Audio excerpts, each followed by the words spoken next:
yana daga cikin abubuwan da muke gani yake faruwa yadda hatta irin 'yan fina-finan hausa suke so su mai da kasar Nijar dandalin baje kolinsu.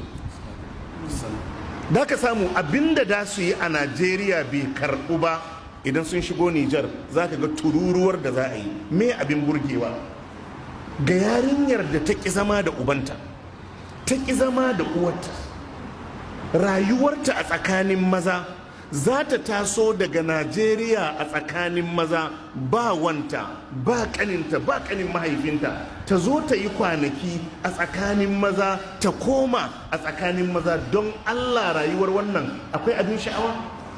Yanzu don Allah wannan rayuwarta akwai abun ka biya kuɗi ko ki biya kuɗi ki je ki kalla? Yarinyar da za ta tashi daga garinsu ba tana tare da mahaifinta ba, ba tana tare da yayunta ba, maza ne ba dangin iya ba na baba, za ta shiga cikin tawagarsu, ta zo ta yi sati ɗaya ko kwana 10 ko sati 2, ta fito bainar jama'a ta yi rawa. Wannan har akwai abin sha'awa a ce kina kwaikwayon rayuwarta? Saboda Allah,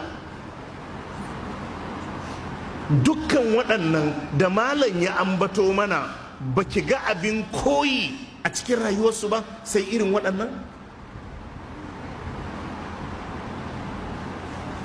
So ku ji tsoron Allah, ku zam da yawa, ku zam mafiya yawa cikin ayyukan alkhairi, ku zam tsayayyu akan aikin alkhairi.